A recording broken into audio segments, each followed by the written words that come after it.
Mimi ni chairman ya Skyline Sacco na nimeshakuwa chairman kwa miaka 31 sasa.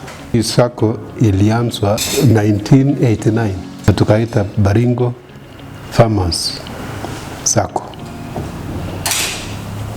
Wakati tulifikiria kuanza Baringo Farmers Sacco, watu wengi hawakujua tunaelekea wapi.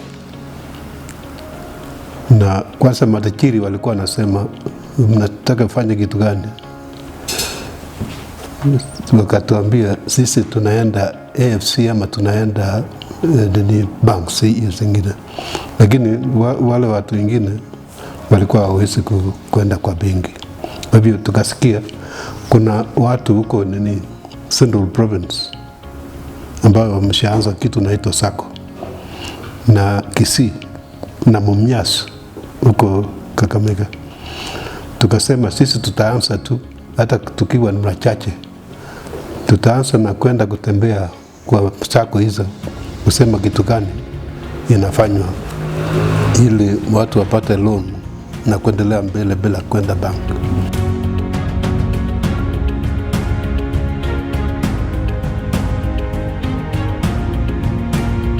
Skyline Sacco head office is in Eldama Ravine. The head office is situated opposite Kobe Metro Station as you enter Eldama Ravine town.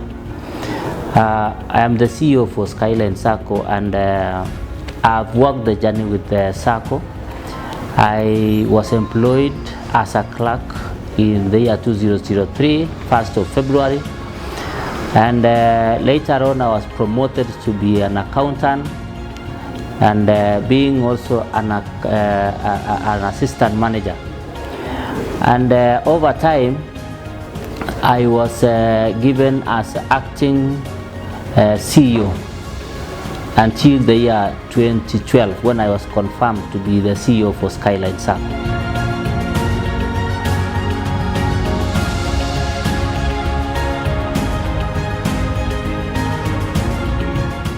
This society is guided by a mission. It's guided by a mission. This mission is to mobilize funds, because this is a Sacco. So it has a mission which says to mobilize funds and to offer affordable, sustainable services through professional management to all the members. Again, we have a vision as a Sacco, and our vision is to have one-stop financial institution that provides services to the members.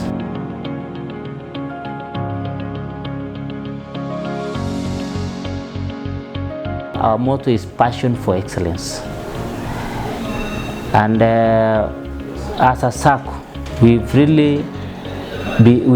been so passionate in this work and the service to the humanity, and that is why you are seeing consistent growth in Skyline Sacco.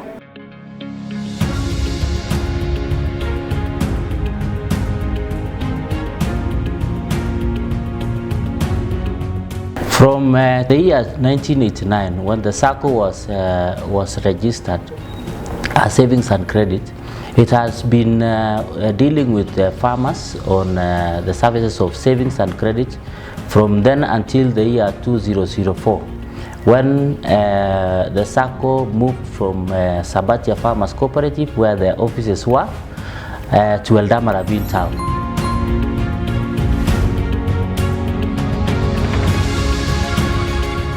We came up with front office services in Eldama Ravine town from then. That was the year 2004, and the branch was called Eldama Ravine.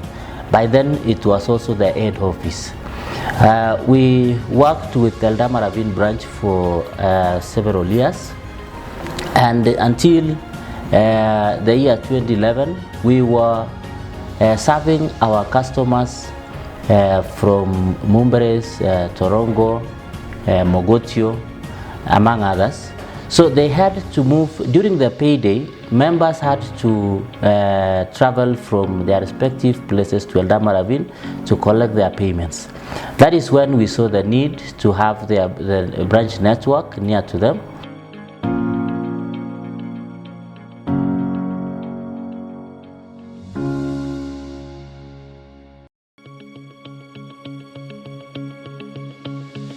And so in the year 2011, we decided to have a branch network near to the customers, and those are our farmers. So that is why we opened the branch Mumberes and Torongo and Mogotio. So the 3 branches were opened in the year 2011 just to make sure the farmers gets the services near to them all the time. So by then the membership increased so much, and we saw the need also to go nearer to the customers who are coming from Sageri and also Emini. So the year 2012 we came up with the 2 branches, that is Emini branch and also the Sageri branch.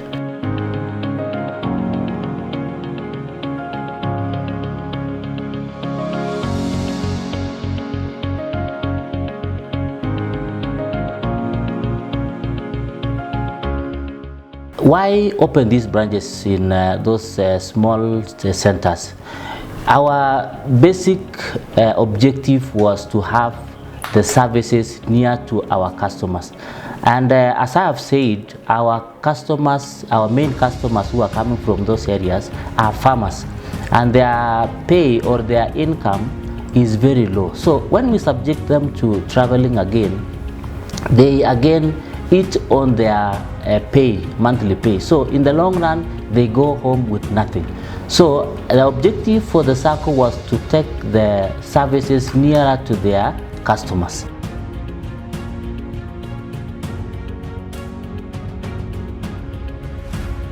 We saw there is also need, and the branches, however small they were making profits. So we saw the need to have more branches. And now we went to the head office for the county government, and that is Kabarnet town. So we opened a branch in Kabarnet as well as a branch in Flux in the year 2014, just to make sure we spread systematically within our area of jurisdiction. Thereafter, we went to Kambiamoto. During the same year, 2014, we saw there is need to encroach Nakuru and approaching from the outskirts point of view. So we opened a branch in Kambiamoto in the year 2014. Thereafter, we went to Marakwet because that is where our farmers are coming from, especially those who are dealing with irrigation schemes. So we opened the branch in the year 2015 in Marakwet town. Thereafter, we came now to the head office where Eldama Ravine branch is, and we decided to make sure that we have our own premises whereby we will not be paying rent and having even more income from rental income. So we hired our members, or requested our members to buy shares towards the construction of our building. And then the year 2017 we started the construction, and by the year 2018 May we opened officially our head office in Eldama Ravine. That is where we are. Recently, or last year, that is the year 2020, we saw there is need to diversify from only dairy farmers and also business people to have other farmers inclusive, so that we can diversify the risk in our society. So then we went to Kapsabet to attract tea farmers. That was the year 2020. So right now we have another branch in Kapsabet, and going forward we will try as much as possible to diversify our services so that the SACCO remains sustainable and profitable to our members. And again, SACCOs relies on innovations and also leveraging on partnership. So we are continuously improving on innovations and also partnering with other financial institutions to make sure we offer the relevant services to our customers all the time. Welcome and join Skyline as soon as you can if you have not.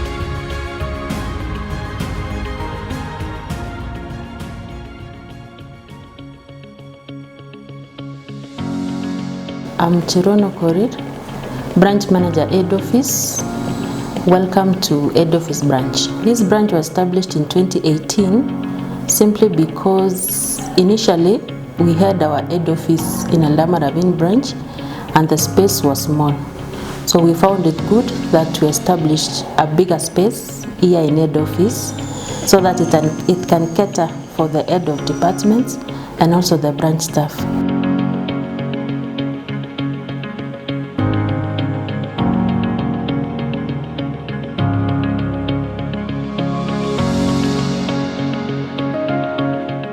Chirono Korir ni meneja wetu hapa Skyline, tawi lililoko kwenye jengo la makao makuu ya shirika letu, Skyrise Plaza, jengo lililoko katika kiingilio cha mji wa Eldama Ravine kutoka mji wa Nakuru.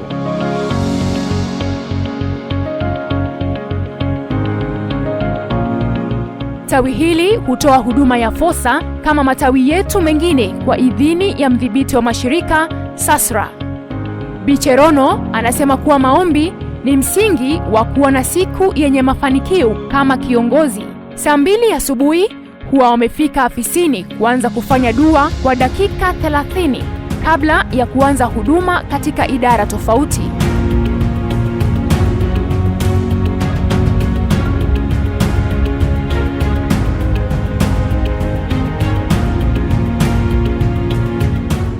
The day in head office branch starts at 8, whereby we start with our morning prayers in the morning, and then thereafter we open our doors at 8:30 a.m.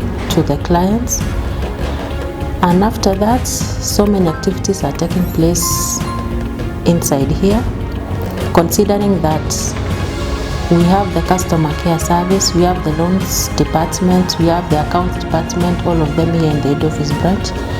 And we all work around the clock at least to serve and to make sure that all the activities of the day run smoothly.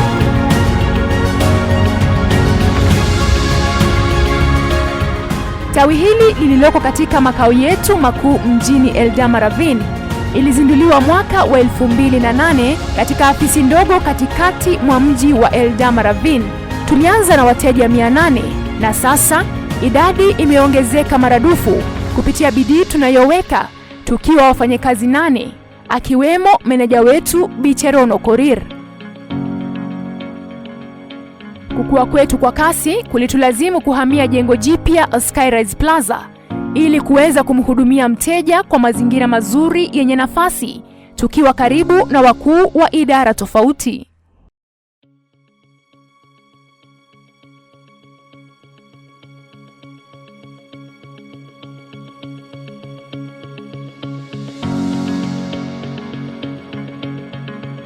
Huduma tunayompa mteja ni pamoja na mkopo wa muda mfupi kama vile mkopo kwa mkulima wa ng'ombe wa maziwa, mishahara ya mapema maarufu salary advance, Sky biashara, balloon loan na mengine, huku kukiwa pia na ule mkopo wa muda mrefu kama mkopo wa maendeleo, mkopo wa taasisi tofauti na wafanyakazi wake.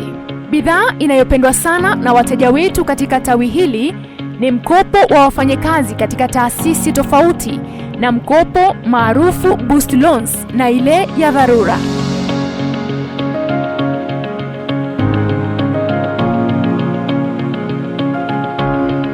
In this head office branch, we offer a variety of products ranging from the short-term to long-term products. The short-term products, we have the salary advances, we have the milk advances, balloon advances, mobile advances, Sky Biashara and Sky Biashara Plus. The long-term, we have development loans, we have institutional staff loans, we have institutional group loans, boost loans, emergency loans, school fees loans.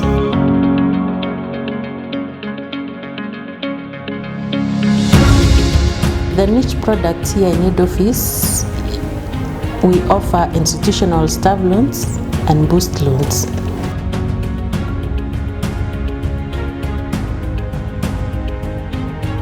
Tunawalenga wafanyakazi kutoka kwa taasisi na jamii ya wafanyabiashara. Lengo letu kuu likiwa kuwahudumia wateja zaidi ya 5,000.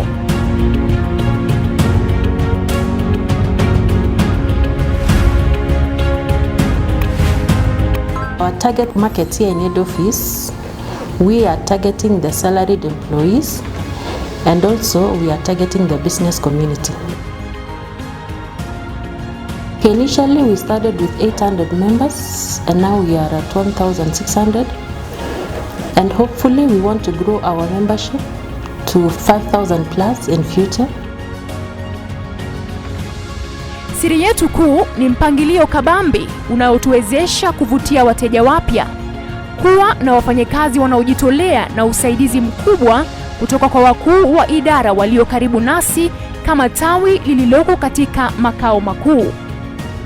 Okay, the secret behind our growth in membership is that we have good marketing strategies here in head office. We have competent staff who are willing to work. We also have the head of departments here who assist us as a branch, and that is how we have really grown.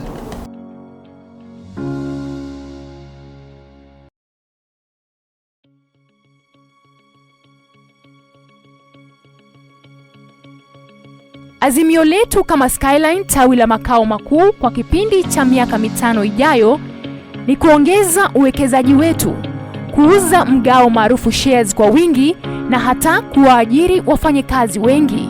2 to 5 years in terms of growth, we want to grow our membership, as I said, to 5,000 plus in future. We want to grow our deposits and shares to 20 million plus in future. We also want to grow the staff that we have to 10 plus in future.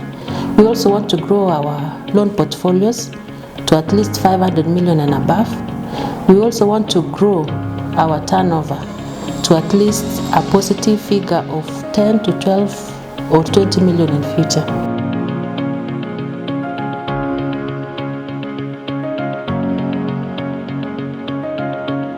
Skyline tawi letu hapa makao makuu, tuko hapa kukuhudumia. Huduma zetu ni tele na yenye manufaa kwako kujiendeleza. Unachohitaji ni nakala ya kitambulisho, nakala ya cheti cha pini maarufu KRA na sahihi yako kuwa na akaunti nasi. Skyline is here to serve you. We are here for you, and I'm telling you, come to Skyline Sacco. We have great variety of services. We have great variety of products here in Skyline. Only what we require is your passport and your KRA PIN number so that you can open an account and transact with us. And after that, you can enjoy all the benefits that we offer here in Skyline Sacco.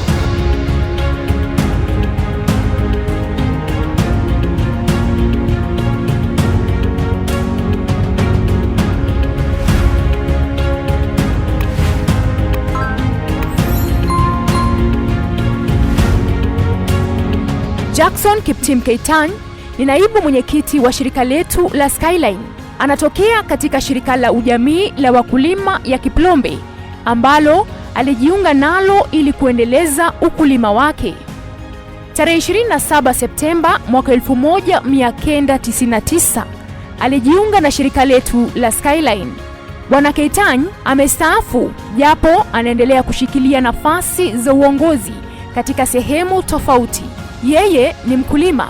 Alijipa shamba hili mwaka 1973. Amefuga ng'ombe wa maziwa aina ya Freshian. Tarehe 29 Aprili mwaka 2005 aliteuliwa kama mkurugenzi wa shirika letu la Skyline. Mwaka huo pia kuchaguliwa kuwa makamu mwenyekiti Nafasi anasema aliitumia vyema kuwapa mafunzo wafanyakazi kupitia ujuzi aliyokuwa nayo baada ya kufanya kazi katika mashirika ya kijamii nchini. I joined Skyline Sacco 27th September 1999 and I was appointed director by the delegates.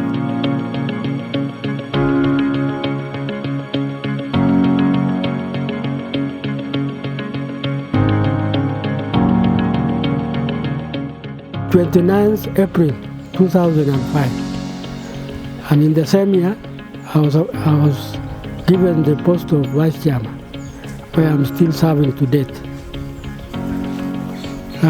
Skyline has assisted us in very many ways. First of all, in our farming activities here, we have been borrowing loans to develop the farm. Maintaining a farm is not a cheap affair. You need a lot of liquidity, you need money all the time to keep your animals moving and producing milk. When I joined Skyline, I had a lot of background information on credit management, because the two institutions where I used to work before used to lend money and collect money, and we were dealing with farmers.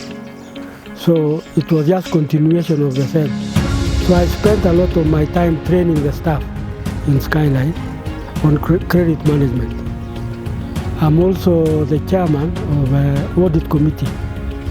With my accounting background, I'm able to assist Skyline on issues of finance.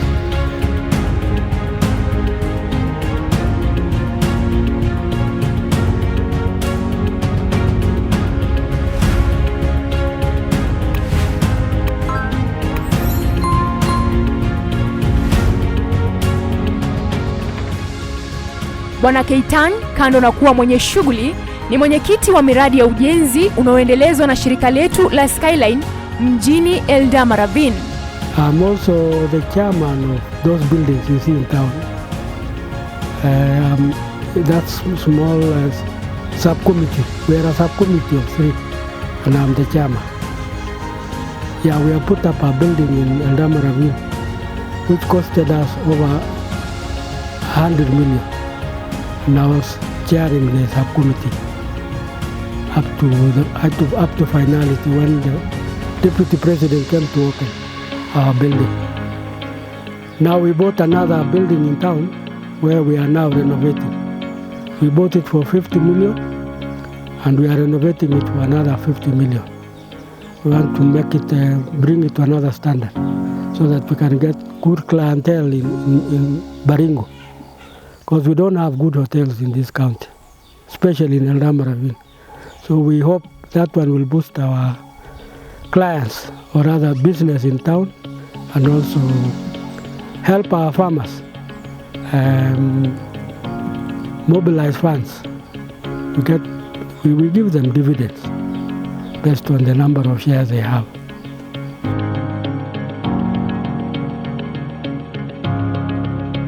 Ukulima wake ulianza jadi alipojiunga nasi shirika la Skyline. Alipata kununua mgao maarufu shares na kuanza kupata mikopo iliyomfaa kununua mashine tofauti ya kuimarisha ukulima wake na tanki 2 za maji ambazo anatumia kuteka maji ya mvua. Anasema maji huwa changamoto kwake japo kuna bwawa ndogo karibu na ardhi yake. Anasema changamoto nyingine ni chakula cha ng'ombe kuwa bei ghali.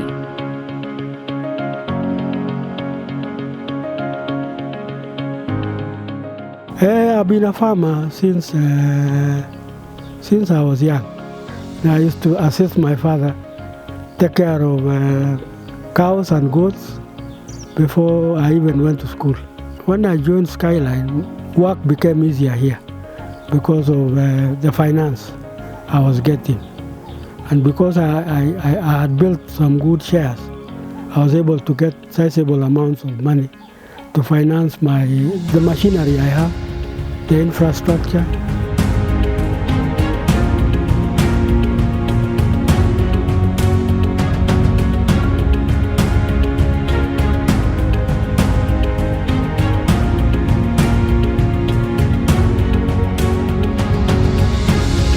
Keitany anasema kuwa kwake kuchukua mkopo haihitaji kuwa na msimamizi, bali kiasi cha mgao maarufu shares ambazo amewekeza zinaweza kumsimamia.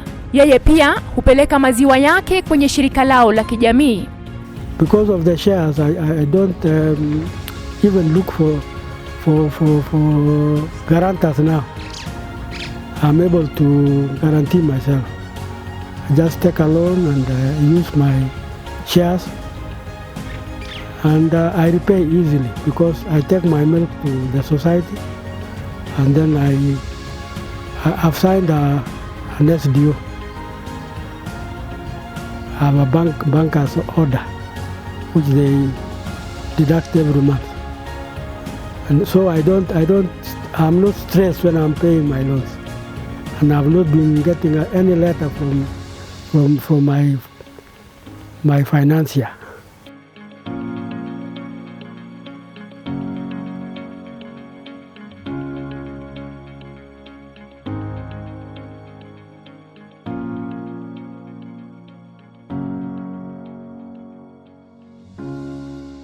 Naibu mwenyekiti wa shirika letu la Skyline, Bwana Keitany, anawarai wakulima kutoka maeneo ya Kiplombe kujihusisha na ukulima wa kuwafuga ng'ombe wa maziwa, akisema si ngumu. Wakati mwingine yeye huwa anawaalika majirani wake kupata mafunzo ya jinsi ya kutengeneza lishe ya mifugo.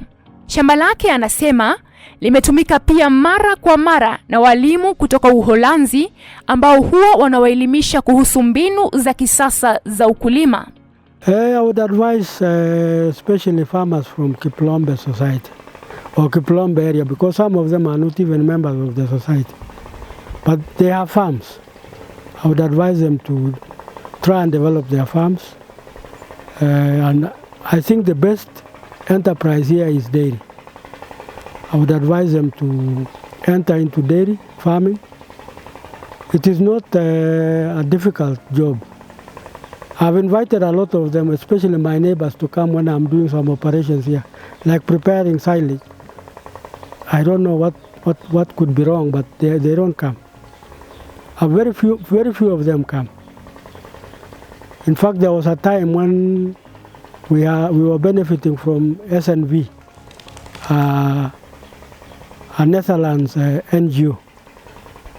And they gave us a lot of education on the animals, the dairy cows, and we have benefited a lot. They are using this farm as a demonstration farm. So we normally have farmers coming here.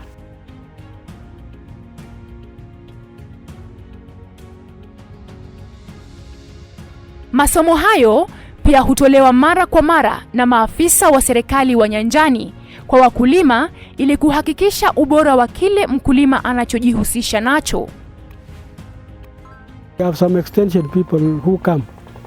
So whenever they come, they use this farm as a demonstration farm. And we are always ready to assist the farmers learn techniques of dairy farming. We have gained a lot, and we have gained a lot of knowledge, which was something we couldn't learn even in school. We learned on this farm through the foreigners and also local teachers. We have a lot of people in this country now with a lot of knowledge on dairy farming, and also farmers who have done the same. So we learn from visits to other farmers, and I would advise farmers from around here also to be coming to learn. We are ready to assist.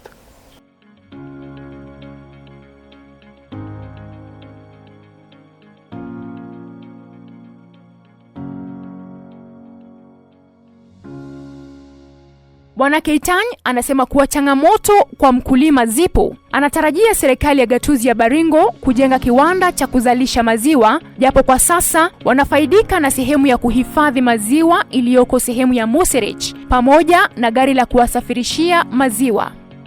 Kiongozi huyu ameomba viongozi wa gatuzi ya Baringo kuwasilisha maombi ya wakulima wa maziwa kuhusu hitaji ya kuongeza bei ya maziwa, akisema kuwa wakulima hawapati dhamani ya maziwa yao kutokana na kugharamia zaidi kupitia barabara zinazokuwa mbovu zaidi wakati wa msimu wa mvua. We were expecting our county government to help us put up a processing plant, milk processing plant, so that we can get better prices for our milk. The main limitation in this enterprise is the prices. Our prices are very depressed. We use a lot of money. Cost of production of milk is high, and we don't get the right prices. We are frustrated by the processors, the other milk processors, and we would like to process our own milk and market. I think market for milk is unlimited, and we were looking westwards. We wanted to take our milk to maybe Western Province, Nyanza, and even our neighbors here. Kericho is a very rich area, but they have a deficit in milk. So that's another market. We could have taken it to Kericho and other areas where they have deficits, especially Nyanza and Western, where I've also worked, especially Western. I worked in Western. I worked in Bungoma for several years. So we have a ready market, but we cannot take our raw milk. We have to process and market it there. So we are asking our county government to assist us, complete the processing plant so that we can benefit from better prices. And that will also encourage farmers to come into this enterprise.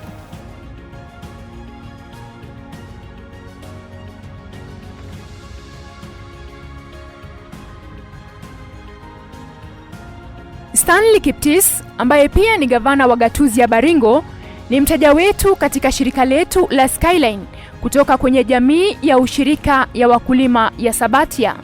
Kiptis ametupa pongezi kwa umbali ambao tumefika kama shirika hili la Skyline. Ishara tosha ikiwa wazi katika kazi ambazo zinaonekana kupitia ushauri wetu kwa wakulima na wateja wetu kuhusu miradi tofauti inayochangia maendeleo, huku akitutia moyo tuendelee kupanua uwepo wetu na hata kuwahudumia Wakenya wote.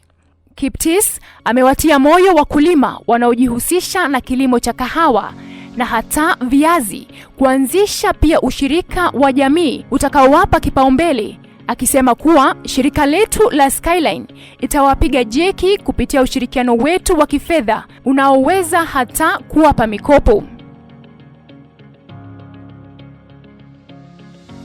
Nashukuru kwamba mimi ni member ya Sabatia Cooperative Society, ambapo tulianzisha Skyline, na wakati huu ningependa kupongeza management ya Skyline, the CEO, the chairperson na board of management kwa kazi nzuri ambao wanatufanyia, kwamba kwa sasa asset base yao imepita 1 billion, na hiyo inaonyesha sisi kwamba management ni mzuri na tunafurahia yale ambao wanatufanyia. Asante kwa mawaidha ambao mnawapa wakulima wa sehemu hii ya Eldama Ravine, pamoja pia na sehemu ya Baringo ya kati na Baringo North, Mogotio na Baringo South, maana mafika pale. Tungependa tu kusema endelea kufungua matao mengine katika sehemu hii ya Kenya, isikuwe tu ya Baringo, lakini hudumia wa Kenya wote. Tupate maofisi kule Eldoret, tupate kule Nakuru, na nashukuru sana kwamba itaweza kutupatia baseline ya shares mingi, na wakulima wataendelea kunufaika na yale ambao mnatufanyia. Hata kama county governor nasema nafurahi kwamba tuko na cooperatives 221 ambayo ina nawiri na inaendeshwa mzuri, ya maziwa, ya kahawa, na hata sasa tungeuliza ya viazi yaanzishwe, maana unaona hata ya asali imeanzishwa. So wakulima wa viazi anzizeni, na itakuwa ya faida sana kwa wakulima, maana watatutafutia soko, na wakati mambo ni ngumu tunaweza uliza watu tupatie hata fedha kama loan ya kujimudu.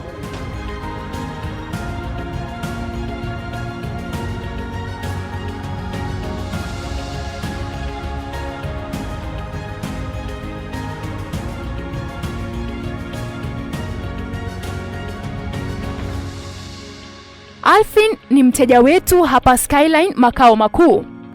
Anasema alitufahamu tangu jadi na tumekuwa wa maana kwake. Uwekezaji wake sasa umefikia miezi 9 kuelekea 10 na anaendelea kufaidika pakubwa. Anasema kuwa siku zake za usoni zi sawa akiendelea kuwekeza na Skyline. I came to know Skyline way back when they were called Baringo farmers. But nowadays they're called Skyline. That is around 9 to 10 years ago. But that time I was not their client, but right now I'm one of the clients.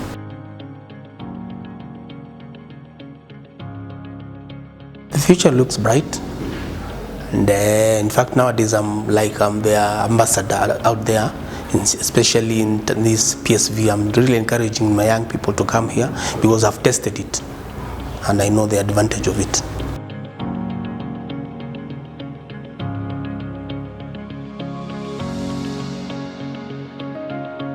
Hapa ni katika kampuni ya maua ya Bliss Flora Ltd iliyoko Njoro, Gatuzi ya Nakuru. Nancy Kariuki ni afisa katika idara ya rasilimali watu maarufu Human Resource, akiwakilisha makundi ya kampuni chini ya Bliss Flora Ltd. I'm the group HR representing a group of companies under the same umbrella and overseeing compliance, overseeing staff welfare, and everything that pertains to the running of an effective HR department. Kampuni ya Bliss Flora inashughulika na upanzi na usafirishaji wa maua nje ya nchi. Imewaajiri wafanyakazi zaidi ya 1000. Majukumu yake Kariuki kama afisa wa rasilimali watu ni kuhakikisha maslahi ya kila mfanyakazi inalindwa na kukua kimaisha kama vile wanavyoilinda na kuimarisha ukuaji wa kampuni. Bliss Flora and the group of companies, we export, we grow flowers, we grow roses for export to different markets. We are serving a total employees, the employees that are working within the group of the companies, a total of close to 1,000 plus. And yes, we want to assure that we are taking care of them as they are taking care of the business, and how best so to do by making sure that who they are banking in is to their comfort, and that is Skyline.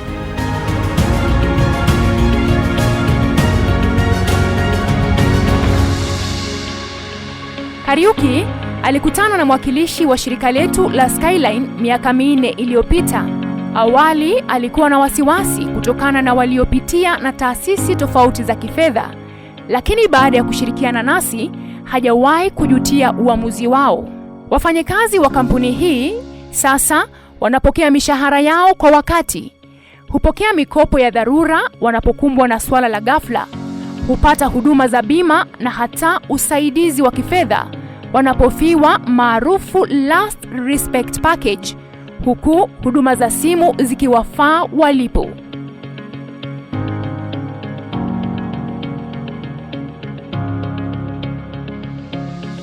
I met a representative of Skyline Sacco almost 4 years ago. I was in one of our offices in town, and he was introduced to me by somebody, and he expressed the interest of coming to talk to our employees. I was skeptical because we had gone through so many banks and there were so many challenges and the employees were not really happy. So overseeing that our employees, or making sure that our employees have the satisfaction of having their salaries in time, and ensuring that they also expand on the product, on the package that we give for self-development and other growths.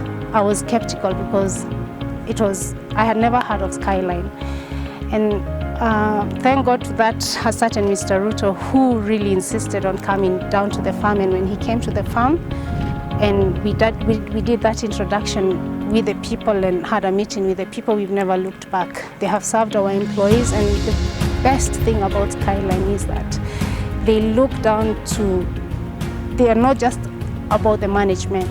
They are not just about the level, the mid-level management. They look down right up to the lowest cadre of the employees, and they serve them just as if they were in management. That has been life-changing and transforming for people. And after they joined Skyline, even when other banks have come introducing their products, they've just been happy and consistently saying that they don't want to change because of the products they've received. One thing, their salaries are processed in time. The other thing, if somebody has an emergency, they get to process emergency loans. They have other products, they have insurances, they have they call, I think, the last respect package, whereby our people have really benefited from that.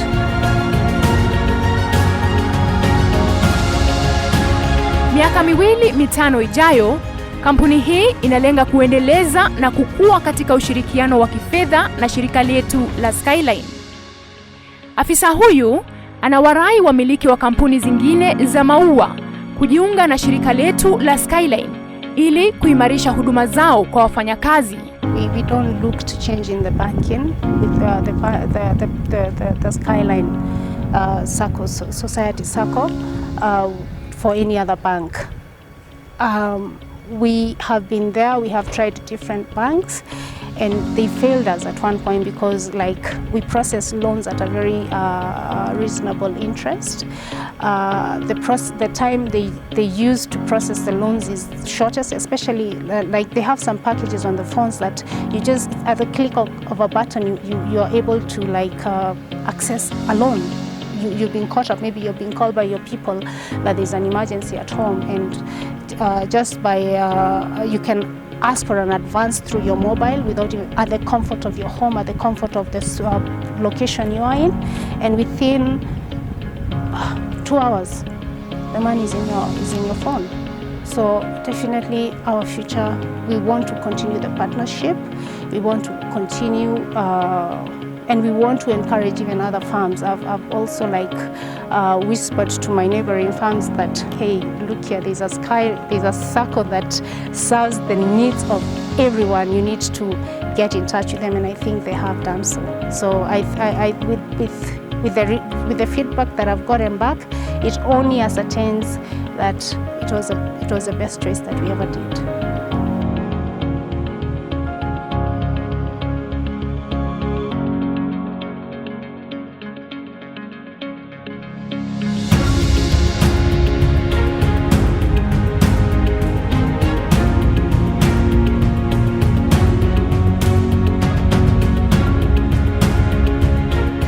Rosemary Kariuki ni msimamizi wa masuala ya maua na uuzaji maarufu sales and marketing. Pia anasimamia masuala ya kukagua na kufunga maua katika kitengo hiki maarufu Park House. I work with Bliss Flora Limited, situated at Njoro, near Egerton University. I'm a Park House in charge, and also I'm in charge of sales and marketing at Bliss Flora Limited. Baadhi ya kazi yake ni kupokea maua kutoka shambani na kuhakikisha inafuatilia mpangilio uliowekwa, kuchunguza ubora na kutenga maua yaliyo bora kwa wateja ambao tayari wametuma maombi yao na wale wa soko la kunadi. Haya yote anasema yananakiliwa kuhakikisha wafanyakazi wanaofanya vyema wanapata malipo yao ya ziada. Hii ikiwa ni njia moja ya kuwatia moyo kuendeleza huduma bora. Mataifa kama vile Uchina, Australia, Uholanzi na Saudi Arabia huwa soko kuu ya maua kutoka kampuni hii ya Bliss Flora. Mary anasema kuwa uhusiano wake na shirika letu la Skyline ulianza baada ya kutambulishwa kwao na afisa wa rasilimali watu Nancy Kariuki. Anaongeza kuwa anafurahia huduma tofauti kutoka kwa shirika la Skyline tawi lililoko makao makuu kama vile bima, na kuwa huduma yetu ni sawa kwa wote bila kubagua mfanyakazi wa kiwango chochote.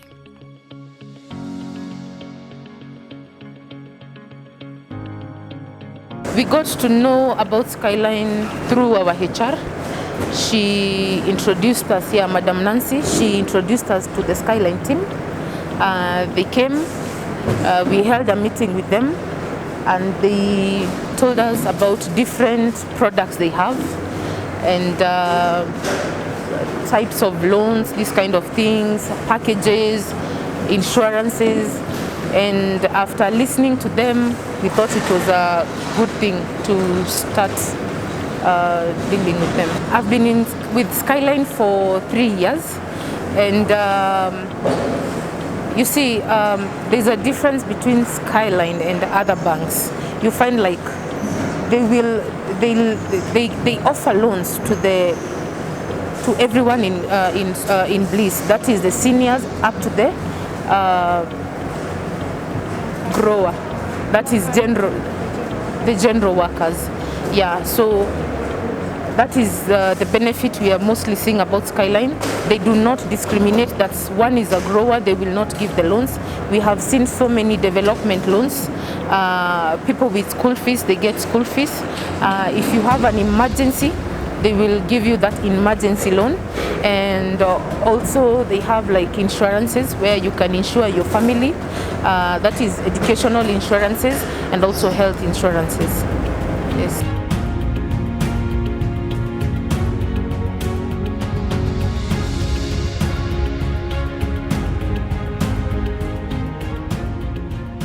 Jane Jerry ni mfanyakazi katika kampuni ya Bliss Flora kwa miaka 10 sasa. Amekuwa akihudumu kama mkaguzi wa maua maarufu grader. Jerry anasema uhusiano wake na shirika la Skyline sasa umefikia miaka 7 na imemwezesha kulea jamii yake. Kupitia mikopo amemsomesha mwanawe hadi chuo kikuu na hata kujenga nyumba. Nimeona faida ya Bliss Flora. Tena nimeweza kulea watoto juu ya kufanya hii kazi. Kwa Skyline tumekaa nayo kwa muda kama miaka 7. Nimeona umuhimu wake. Jua wanatupe loans. Tunaweza kusomesha watoto.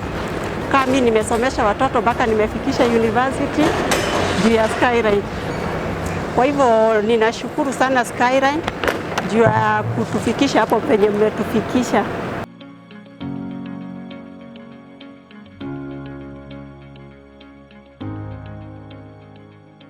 Nimeweza kujikuza, nimeweza kujenga nyumba na ni loans tu juu ya Skyline. Kenye naweza sema kwa Skyline ni muendelee hivyo hivyo na muendelee kutupe loans ndio tuweze hata sisi kujikuza kama sisi wafanyikazi wadogo. Kwa mwenye jiunga kwa Skyline naweza muhimiza aingie Skyline juu kama sisi wafanyikazi wadogo uwezi benefit na mshahara, lazima ukope ka kitu ndio uweze kujiendeleza.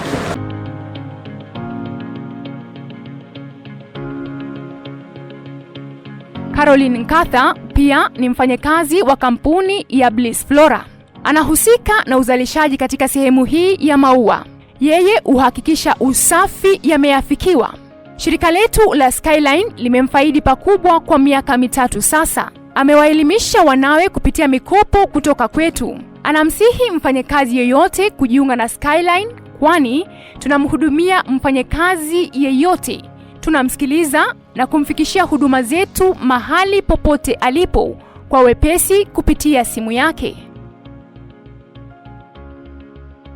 Kazi yangu ni kufagia, kutifua, kutoa sakas, kutoa green bands na pia kufanya usafi injini kwa nyumba. Venye tulianza na Skyline Sacco, kwangu mimi imenisaidia sana juu bado niko na watoto wako shule na ninaendelea kuwasomesha, na mshahara yenye ninapewa na Bliss Flora Company huwa inaenda Skyline Sacco. Alafu na mimi ninachukua ninaenda ninasaidia watoto wangu, ninalea familia yangu, kusomesha watoto na kuendelesha maisha yangu.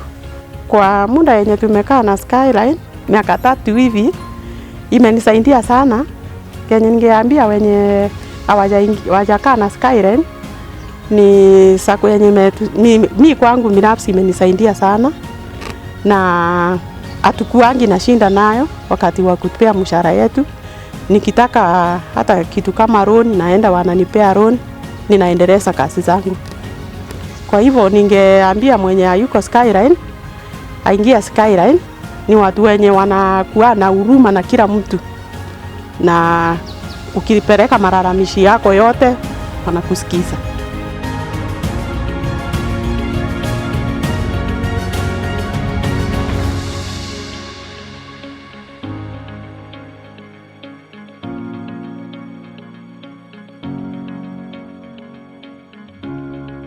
Penye nia pana njia. Shirika la Skyline tawi letu lililoko makao makuu linakupa njia ya kuimarisha uwekezaji wako kupitia fursa tofauti ya kukua na ulicho nacho. Tutembelee leo upate wasia mwafaka. Karibu Skyline Headquarters Branch. Hapa tunakupa nafasi ya kuwekeza hela zako, tunakupa ushauri wa miradi inayolingana na uwezo wako na kufuatilia kuhakikisha unafikia ulichokusudia. Hakuna kisichokuwa na mwanzo. Karibu Skyline Headquarters.